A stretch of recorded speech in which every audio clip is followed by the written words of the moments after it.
Ketika saya sekolah di Filipina, ada satu teman yang sangat saleh, rajin doa, namanya Romo Fritz. Dia imam Kuskupan Lampung, ya. Dibandingkan saya, dia kayaknya lebih sering berdoa dan meditasi daripada saya. Suatu ketika kita mau pulang ke Indonesia dari Filipina, beli tiket. Pesawatnya jam 9 malam. Tapi karena hari itu typhoon, hujan besar, badai, maka kita beli tiket naik taksi keluar dari apartemen itu jam 3 sore. Maka harusnya cukup karena biasanya 1 jam sampai airport. Tapi nyari taksi jam 3 nggak dapet karena macet di mana-mana dan hujan dan banjir. Jam 4 nggak dapet, jam 5 nggak dapet. Setengah 6 saya baru dapat taksi. Jalanan macet, perjalanan harusnya 1 jam, mudah-mudahan sampai. Tapi benar-benar stuck. Sampai jam 7 itu masih jauh sekali dari airport. Saya udah mulai resah. International flight paling baik 2 jam sebelum terbang sudah ke check-in counter. Tapi 1 jam kurang mungkin masih bisa kalau untung. Saya mulai resah, terus saya tanya sama Romo Fritz, Fritz, ini gimana nih? Udah jam 7 tapi kita masih di sini. Kayaknya kita nggak bisa terbang nih, saya bilang begitu. Apa jawaban Romo Fritz?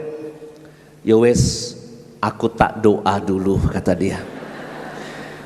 Dia keluarin rosario, dia bikin tanda salib, dia merem, berdoa rosario.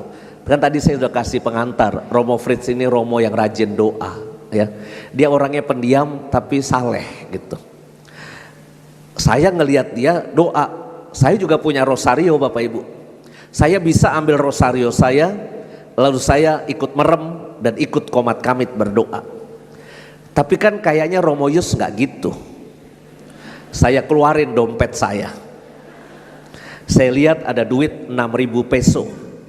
Harusnya naik taksi ke airport 1.000 peso kurang lebih. Maka cukup 6.000 peso. Lalu saya keluarin duit saya 6.000 peso. Saya bilang kepada driver, Pak, kalau you bisa sampai airport sebelum jam 8, 6.000 peso semuanya buat Anda. Really? Dia bilang, beneran? Bener, saya bilang, semuanya. Apa yang terjadi setelah saya taruh 6.000 peso di kursi sebelah dia, dia nyetirnya berubah. Dari yang tadinya pelan ngikutin jalur ya, tiba-tiba kepot sana, kepot sini, nyalip sana, nyalip sini, lewat bahu jalan, masuk desa, masuk kampung. Cit, jam 8 kurang 5 taksi berhenti di airport. Pas saat itu Romo Fritz selesai berdoa. Terus dia celingak-celinguk. Wih, doaku terkabul, kata dia. Pertanyaan saya buat Anda, apa yang membuat keinginan saya terkabul? A. Doanya Romo Fritz. B. 6.000 pesonya Romo Yus. Yang A angkat tangan. Doanya Romo Fritz.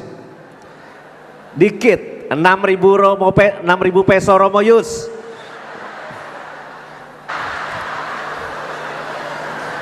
Kapitalis lebih berkuasa.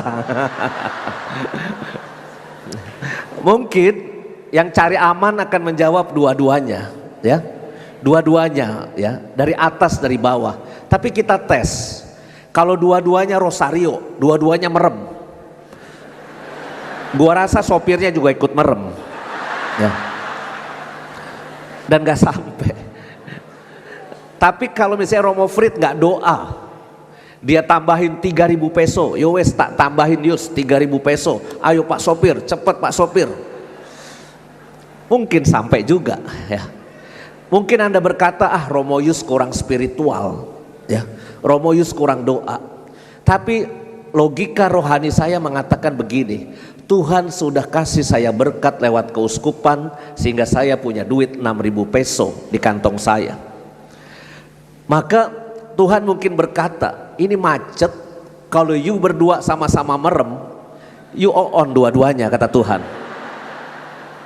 Lakukan sesuatu yang aku sudah kasih. you punya otak, you punya duit, you punya tangan, lakukan sesuatu. Maka buat saya apa yang dikatakan Santo Agustinus itu benar.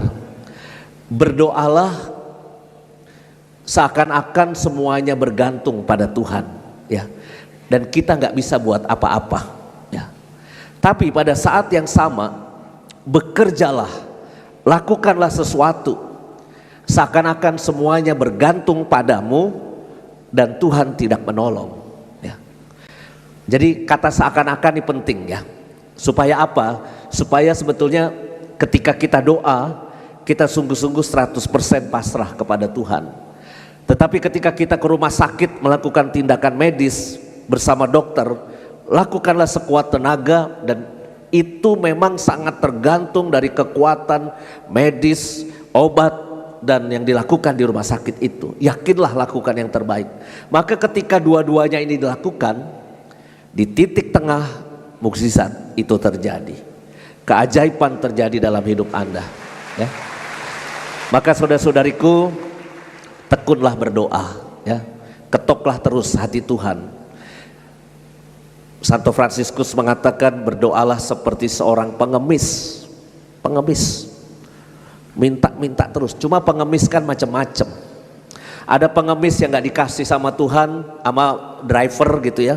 Dia tetap begini pengemis, lalu lewat. Tapi ada pengemis yang ketika nggak dikasih sama driver, dia baret tuh mobil. Ada juga dia marah.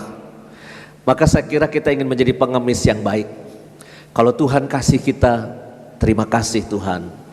Tapi kalaupun mukjizat yang kita pikirkan itu tidak terjadi, bukan berarti Tuhan gak sayang sama kita, ya. Di dunia ini penderitaan akan selalu ada, kemiskinan akan selalu ada, orang sakit akan selalu ada. Berakhirnya kapan? Ketika kita selesai dari dunia.